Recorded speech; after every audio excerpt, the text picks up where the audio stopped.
All right, hashtag mark it down. Here we go. Mark Wilson's here with Mark it us. down, baby. How do you like that? I'm playing along. Like it. You're in front of the camera now. Yep. And now you're sort of in front of the camera in a different way. Hopefully by the end of the weekend. Today was a good day though. What is it like to dust off the clubs and get back out in between the ropes? It's so fun. I mean, I feel alive playing out here. I don't get to do as much anymore, but certainly taking advantage of the 10-year exemption I have at this tournament of winning in 2012. So I was just fortunate to be out. And I came out a little earlier this year. I came out on Wednesday versus I've been just coming out Saturday or Sunday, and it's been a little rusty the last couple of years. But this year it was helpful to come out a little earlier, and things felt pretty good today. Four birdies and one bogey. Iron game needs to be a little sharper, but rolled it good, and I'm happy so far. What is it like to be on your status now and have to try to flip the switch when you do get the call? Well, I think the expectations are in the right spot. Like I kind of curb those immediately, going, this isn't my full-time gig at all. So I'm able to then freewheel a little bit, and anything is a bonus if I do play well. And a little bit not as hard on myself either in that sense, because I'm like this. I'm not working at it as hard as I used to. I'm more in front of a computer and watching other people play golf and trying to analyze what they're doing. But I do relish the opportunity. How long ago did the Golf Channel gig start, and what has it taught you? Well, I've done Golf Channel just one time, mostly PGA Tour Live, okay, and then I'm doing radio as well, starting next week for Torrey Pines. I'm excited for that.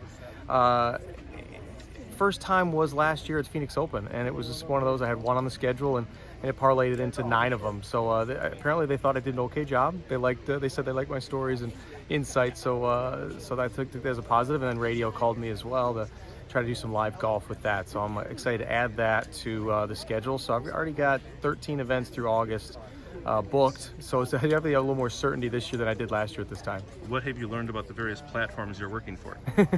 It's a team thing. I really like the team effort. I mean, it's just me and my caddy out here, but when you get kind of in that situation, you've got the producer, the director, the font coordinator, the replay guy, all the different people behind the scenes, and then of course the other people that are on air with me, the host and the other analysts and stuff. So it's a camaraderie that's I didn't expect, until I didn't really know what went on behind the curtain until I got there, and it's been a really fun thing. So would you have ever imagined back, when you were in your heyday, a PGA Tour Live concept, being able to broadcast, so many holes, so many rounds and parts of rounds that nobody ever saw before?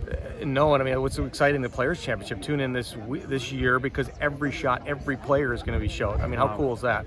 I never would have imagined that. We could go out there and hide, unlike other sports. You're on playing basketball, you're just on the court, you can't hide anywhere, but I was able to go along pretty quietly and until I got on the top of the leaderboard.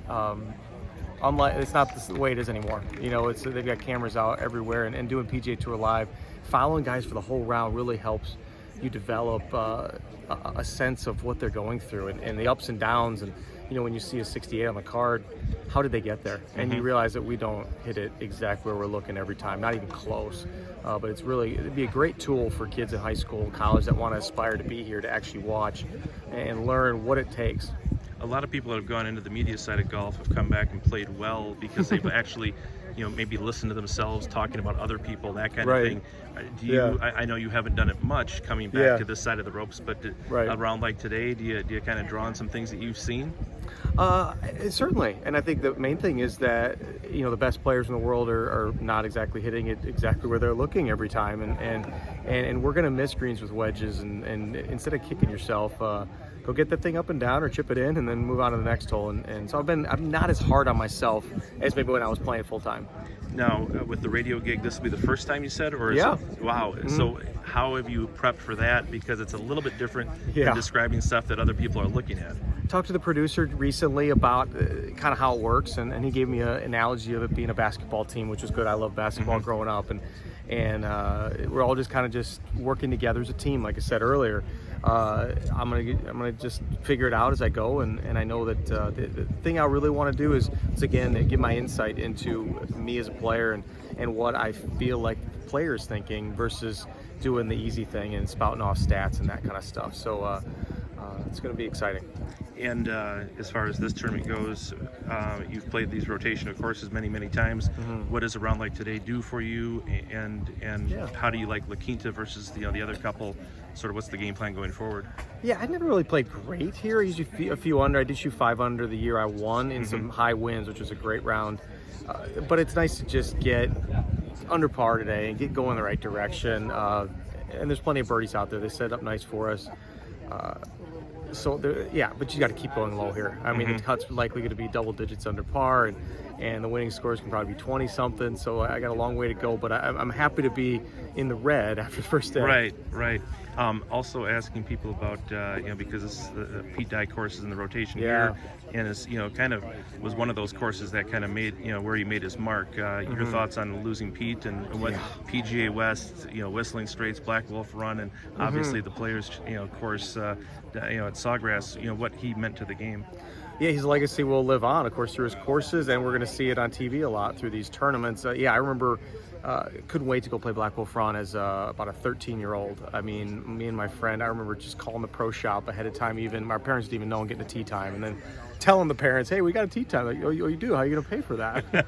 But played it many times, and I think Pete Dye was a master at disguising a lot of room. There's a lot of holes over in that stadium course where you get out there and you go, wow, there's actually a lot of room out here, but from the tee it doesn't look like there's anything. He's a master of visual intimidation, even if it's not totally there, and he'll be missed, but thankfully we got his golf courses to continue playing for years to come. Do you remember when you won and what that course, what it felt like? Because you're trying to get a victory. I remember even more so Q School. I mean, I got through the stadium course a few times at Q School, and having to get through that island green with your card on the line, your whole next year on the line, was something else. And I maybe wasn't saying such nice things about him at the time. No. But I remember one year when I was sitting in the clubhouse waiting, and I was outside the number, but because there was that island green, lo and behold, I moved in because of that island green and the swirly winds and the difficulty of it. And I was praising him at that point. That's outstanding. And how much will you play this year? I'll play this one, and then if I get into some other events that don't conflict with my radio or PGA Tour Live, I'll play them. But that's the priority. So it's PGA Tour Live or radio, and then if I don't get, if I'm free a week and I get in a tournament, which is highly unlikely, I'll play. Yeah, it's fun, isn't it? It's really fun. Yeah, like I said, I feel alive doing it. Outstanding, Mark. Thanks a lot. Hey, thanks, Rob. Mark it down.